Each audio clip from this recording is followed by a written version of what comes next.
नमस्कार। मैं महासिंह, सहायक आचार्य अर्थशास्त्र, राजकीय महाविद्यालय बाड़मेर। आज अपने बच्चों बात करेंगे जो समकों का संग्रहण कैसे किया जाता है, या डाटा कलेक्शन क्या होता है, कैसे होता है। कोई भी अपने अनुसंधान करते हैं या रिसर्च का काम करते हैं तो उसमें जो आपका डाटा होता है वो बहुत ही महत्वपूर्ण होता है, विशेषकर अर्थशास्त्र में। आप डाटा या समकों के आधार पर ही अपनी स्टडी का जो रिजल्ट है वो आता है। क्या आपने रिजल्ट आया, आउटपुट आया है, वो आपके डाटा पर या समकों पर ही निर्भर करता है।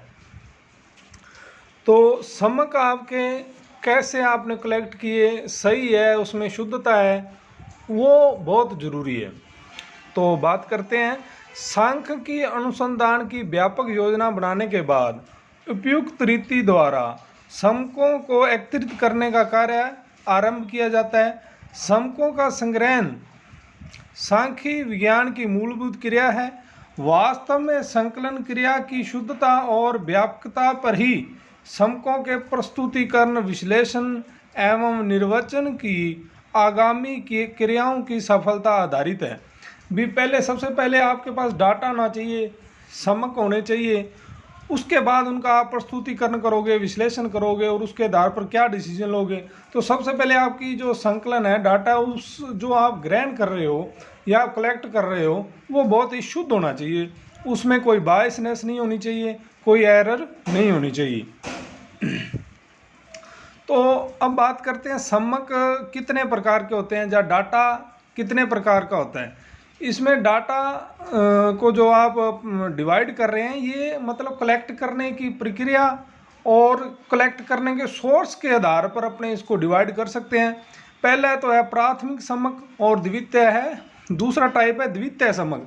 ये अक्सर कंपटीशन के एग्ज़ाम में पूछ लिया जाता है।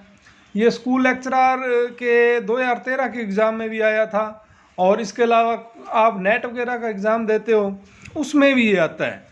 तो प्राथमिक समक, पहले इसके बारे में अपने विस्तार से आज के वीडियो में चर्चा करेंगे भी प्राथमिक समक होता क्या है और इसको कलेक्ट कैसे करते हैं।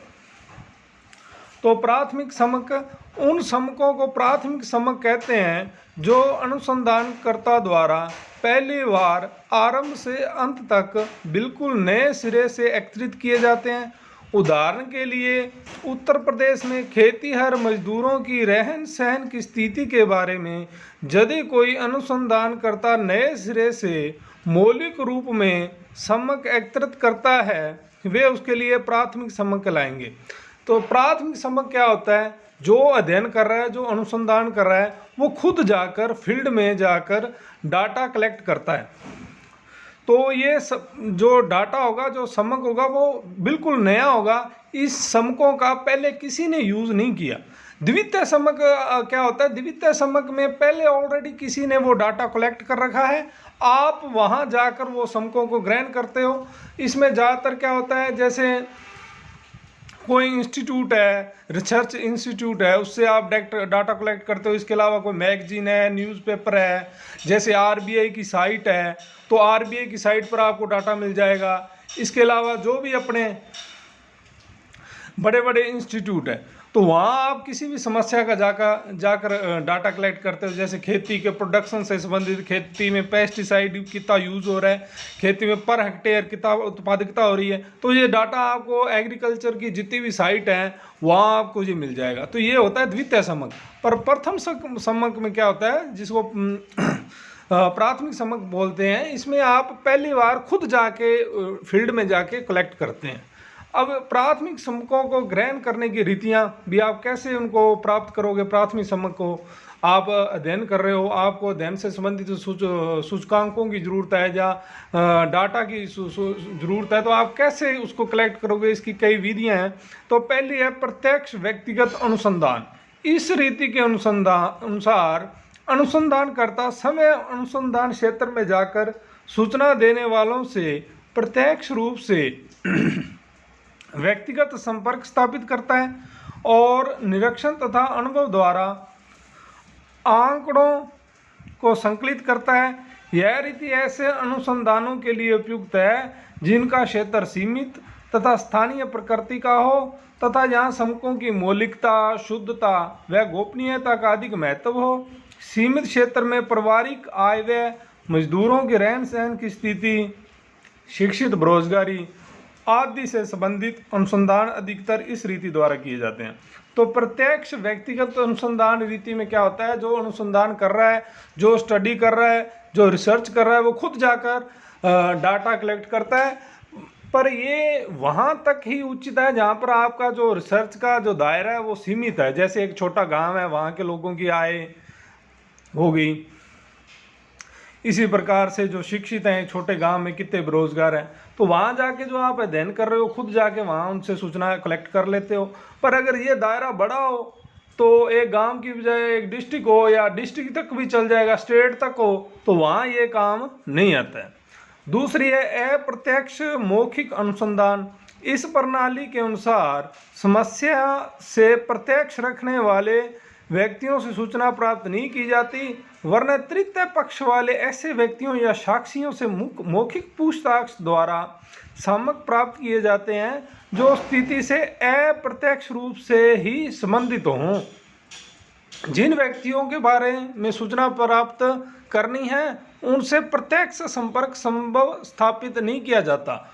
उदाहरण, इस रीति में मजदूरों के रहन सहन से संबंधित सूचना समय मजदूरों से प्राप्त न करके श्रम संघों या मिल मालिकों से मौखिक पूछताछ के आधार पर प्राप्त की जाती है। तो इसमें क्या होता है, अप्रत्यक्ष मौखिक अनुसंधान में क्या होता है भी, जो जिनके बारे में अपनों ने सूचना कलेक्ट करनी है, जिनके बारे में अपनों ने डाटा लेना है, संख्या लेनी है, जानकारी लेनी है, आप सीधे उनसे संपर्क ना करके किसी तीसरी बंदे से आप उनके बारे में जानते हो। जैसे इसमें एग्जाम्पल दिया हुआ, मील में जो मजदूरी करते हैं तो वो मजदूरों से ना जाके उनका डाटा या उनकी जो प्रति व्यक्ति आय है, जो क्योंकि वो आय तो मील ही दे रहा है, मील मालिक ही दे रहा है, उससे आप संपर्क करो। इसी प्रकार से बड़े बड़े मजदूर संघ होते हैं, मजदूर संघों से मजदूरों की बारे में सूचना कलेक्ट करते हैं। अब तीसरा है स्थानीय स्रोतों व संवाददाताओं से सूचना प्राप्ति। इस रीति के अंतर्गत अनुसंधानकर्ता द्वारा विभिन्न स्थानों पर स्थानीय व्यक्ति या विशेष संवाददाता नियुक्त कर दिए जाते हैं जो समय समय पर अधिकतर अपने अनुभव के आधार पर सूचना भेजते रहते हैं। संवाददाताओं के व्यक्तिगत अनुमानों में प्राय अनेक अशुद्धियां रहती हैं, परंतु सामूहिक रूप से सभी संवाददाताओं द्वारा भेजे गए आंकड़ों से दोनों दिशाओं की क्षतिपूर्वक त्रुटियों के कारण कुल अशुद्धि की मात्रा कम हो जाती है। इस रीति का प्रयोग अधिकतर समाचार पत्र पत्रिकाओं द्वारा किया जाता है। सरकार भी विभिन्न मंडियों से वस्तुओं के बाजार भाव ज्ञात करने तथा फसल आदि का अनुमान प्राप्त करने के लिए इस रीति को अपनाती है। तो इसमें क्या होता है, जो तीसरी रीति है प्राथमिक डाटा कलेक्ट करने की, इसमें अलग अलग जगह पर व्यक्ति लगा दिए जाते हैं काम के लिए और वो सूचनाएं टाइम टू टाइम भेजते रहते हैं। इसमें ये थोड़ा सा आशंका रहती है भी एक व्यक्ति हो सकता है जो सूचना दे रहा है गलत दे रहा है, तो उसमें त्रुटि होने की संभावना है, पर उसको कब कर दिया जाता है या मिनिमाइज कैसे होती है, क्योंकि एक ही प्रकार की सूचना अलग अलग कई व्यक्तियों द्वारा दी जाती है तो वो अपने आप ही खत्म हो जाती है इस चीज़ की संभावना। अब चौथा, सूचकों द्वारा अनुसूचियां भरवाकर सूचना प्राप्ति। ये भी बहुत मैं महत्वपूर्ण कहूँगा, क्योंकि जितनी भी रिसर्च वगैरह होता है जहाँ अनुसंधान वगैरह का कार्य होता है उसमें ये सबसे महत्वपूर्ण है। इसको अपने सूचक को मतलब क्वेश्चनायर बोलते हैं इंग्लिश में। एक क्वेश्चनायर बना लिया जाता है, आपकी जो भी जितने भी क्वेश्चन होते हैं उसमें पुट अप कर दिए जाते हैं और उसमें ज़्यादातर यस या हाँ या ना में क्वेश्चन पूछे जाते हैं। जैसे 10 या 11 क्वेश्चन है वो उसमें लिख के एक क्वेश्चनायर बना के और वो उसके पास जिससे आपने सूचना लेनी है उसके पास भेज दिया जाता है। वो अपने इच्छा के अनुसार उसको हाँ या ना करके लिख के वापस भेज देता है। इसमें किसी का नाम वगैरह नहीं होता, इसमें उसमें गोपनीयता रहती है उसकी, जो भी वो सूचना भेज रहा है। इसमें क्या देखते हैं, पढ़ते हैं। इस रीति के अनुसार अनुसंधानकर्ता सर्वप्रथम जांच से संबंधित प्रश्नों की एक अनुसूची तैयार करता है, फिर वह उसकी अनेक प्रतियां डाक द्वारा सूचना देने वालों के पास भेज देता है, जो उसको भरकर निश्चित तिथि तक लौटा देते हैं।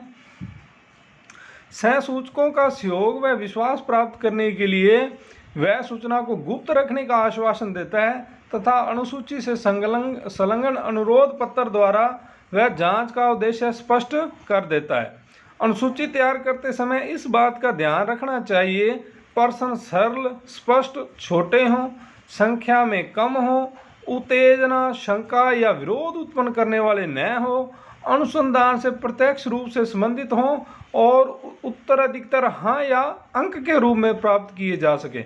इसमें गोपनीयता रखने की ज़्यादा चेष्टा की जाती है। जैसे कोई अपनों ने अध्ययन करना है नशा प्रवृत्ति पर, तो कोई व्यक्ति कौन सा नशा लेता है, कितनी डोज लेता है, कितनी बार दिन में लेता है, तो अगर अपने उससे पूछेंगे तो वो हाँ या ना में जवाब देगा, पर उसकी गोपनीयता भी रखी जाएगी। भई हम आपके बारे में समाज में या सोसाइटी में उसके बारे में कोई किसी का मतलब बात को फैलाएगा नहीं।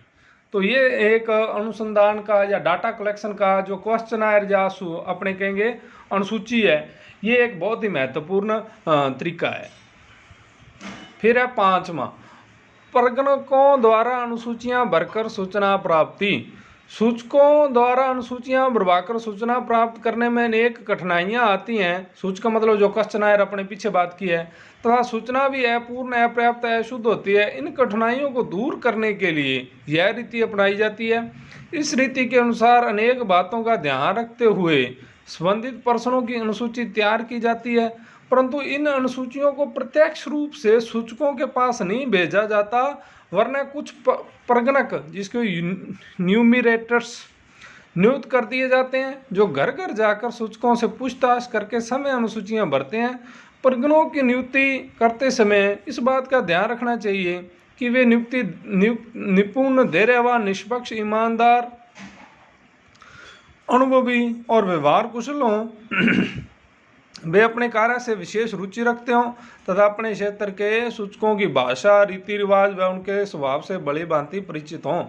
तो इसमें क्या होता है, प्रगणक नियुक्त कर दिए जाते हैं। भी एक क्वेश्चनायर जो रिसर्च कर रहा है खुद, वो एक क्वेश्चनायर बना लेता है और वो क्या है, उसको डाक के द्वारा ना भिजवा के कुछ एक्सपर्ट अपने आगे नियुक्त कर लेता है। उनको जानकारी होती है उस समस्या की, कैसे डाटा कलेक्ट करना है, उनको वो भेजता है। वो खुद जाके घर घर जाके जहाँ जहाँ उसने वहाँ अध्ययन का क्षेत्र है वहाँ जाके वो सूचना कलेक्ट करके लेके आते हैं।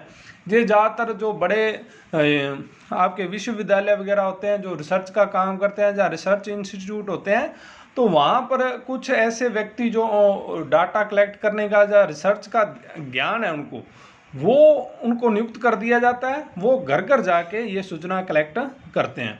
धन्यवाद। आज के लिए इतना ही। कल अपने जो सम्मक है टाइप है द्वितीय सम्मक, जो प्राथमिक सम्मक का अपनों ने आज अध्ययन कर लिया। प्राथमिक सम्मक क्या होता है, उसको कलेक्ट करने की विधियाँ क्या है, कल अपने करेंगे द्वितीय सम्मकों की बात। धन्यवाद।